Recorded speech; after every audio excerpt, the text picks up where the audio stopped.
This episode of the Matt Report is brought to you by Easy Support Videos. It's a free-to-use plugin that allows you, the agency, the developer, the consultant, to easily embed videos inside of the WordPress admin. Love supporting your customers all over again, this time through video. You can create a dedicated video gallery that they can access at any time. Remind them how to use that Beaver Builder template, make that blog post, or use those custom fields. Support through video is amazing, and Easy Support Videos makes it easy. It's personalized support through video, which makes your customers feel so much better about doing business with you. It's easy with Easy Support Videos. Find it on WordPress.org for free, or just Google Easy Support Videos. Easy Support Videos, thanks for supporting the show. New website coming soon. P.S. It's my plugin. Welcome back to the Matt Report podcast. It's the show for opinionated, resilient business builders. How's that?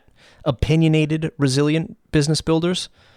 Anyway, we'll keep working on it. I like it, and that's what's leading us into the 2020 year in review. Let's dive right in. Number one, finding the premise for the Matt Report. There's 1.8 million podcasts out there, and about 20 of them are about WordPress. You'd think that made for great odds, but not many people actually care about WordPress at a global scale. It's a topic I've covered at length before. Being a content creator in WordPress space, you either do it for the love or you do it for the affiliate links. But as I've labeled myself a content creator and an artist, the topic of just WordPress is less interesting to me, maybe even you. So as I work out my premise, the show for opinionated, resilient business builders, new guests and content will be produced. I feel like I've been telling you this for a while now, at least all of 2020, and that's the update. That's where I'm at with the show. I'll continue to deliver interviews and solo episodes with the occasional roundtable show. Some of the tools that people are using in business to build websites these days and e-commerce shops, things like Webflow, Airtable, Notion, they're all very exciting to me. And to be honest, I think WordPress is actually moving in that direction, but maybe we'll talk about that later. Sponsorship will still be open, and I'm happy to say that over the course of the year, I've raised over $2,000 for a Big Orange Heart. Not only from just the sponsorships of the episodes, but Matt Report merchandise, which you can find at store.mattreport.com.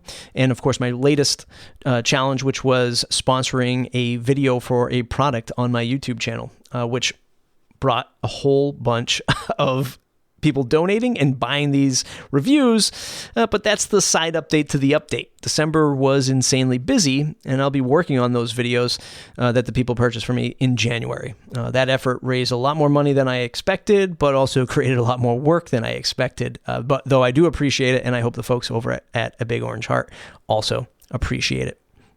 Number two, Business 5000. At the end of 2019, heading into 2020, I started shopping around my idea for the Business 5000 at business5000.com. It is, or was, an idea accelerator. I grew the email list of interested people to 100, and I felt like I could get the chips to fall where I needed them to. But then COVID hit, mixed with a heap of social unrest in America, and it was just a shitty time to launch something like this. Plus, I don't want to. I lost all interest in it. I still think it's a strong idea, and creating a community of people that achieve results in a particular area is something that I'm really interested in, and I would still like to create. But for right now, Business 5000 is shelved. And that was one of the major focuses I had in 2020. I mean, I spent a lot of the end of 2019 thinking about it, how I was going to approach it, how I was going to tackle it. I did quick interviews with people who I thought would be great for the program, bounce those ideas off of them. I always said, and I still say, I need the Business 5000 for the Business 5000. It's like when you have an idea, can you turn to people with a solid interest in helping you launch an idea and get feedback from them? That's what the Business 5000 was all about, is all about. I don't know. Like I said, I think it's shelved for now. Number three, Easy Support Videos. You know, the plugin that sponsored today's show.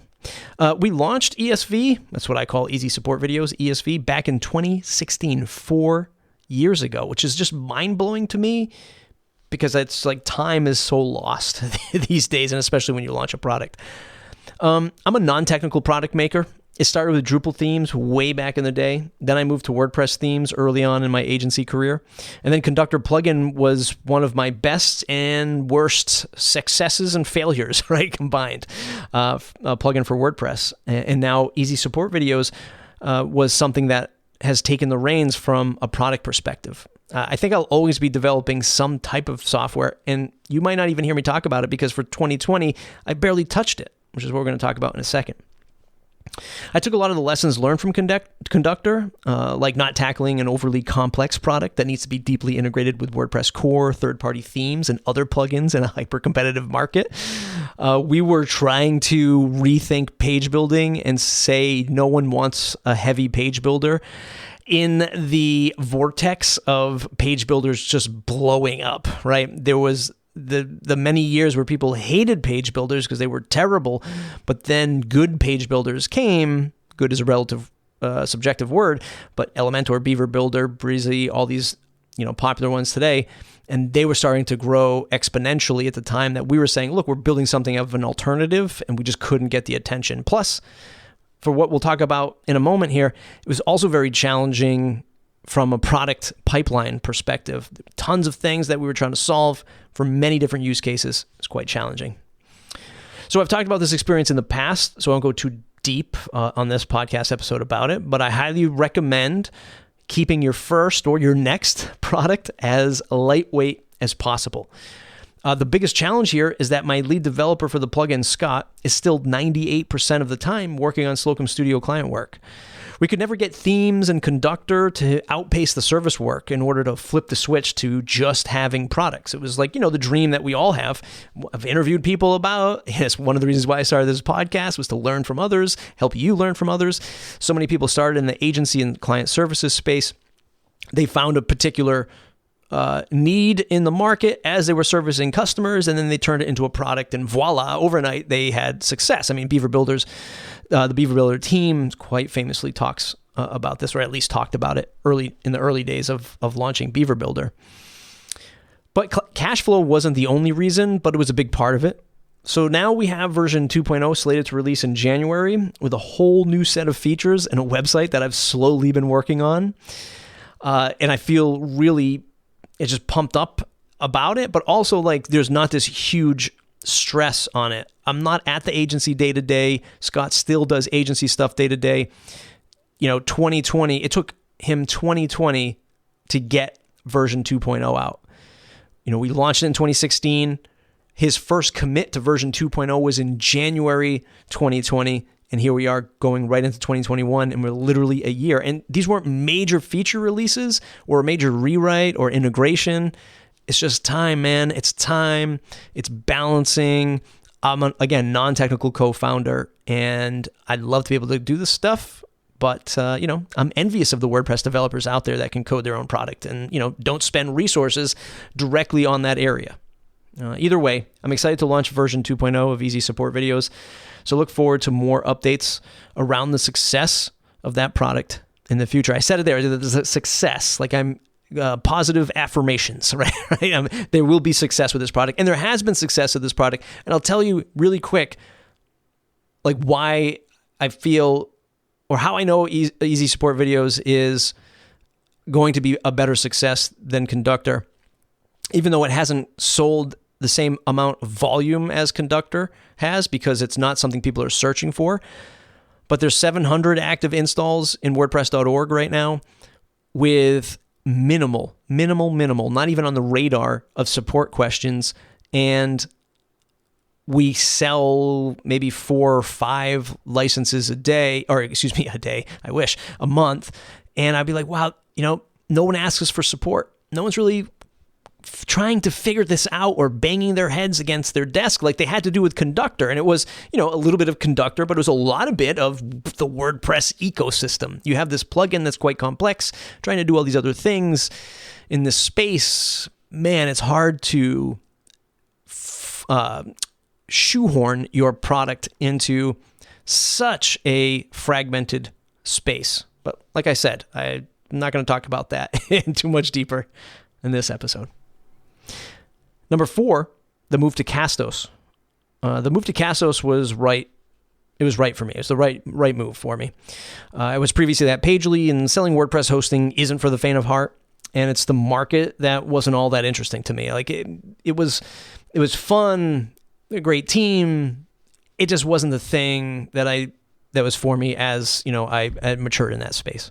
It's a cutthroat industry, and it's not that it was that it's difficult and I was sort of shying away from something. It was just, I've been in sales all my life. While I do enjoy it, there's complexities, at least in that market, that just makes it unfun, not fun. Don't enjoy the sales process as much as maybe selling a website, selling a car, selling a service, something else, right? Selling a podcast.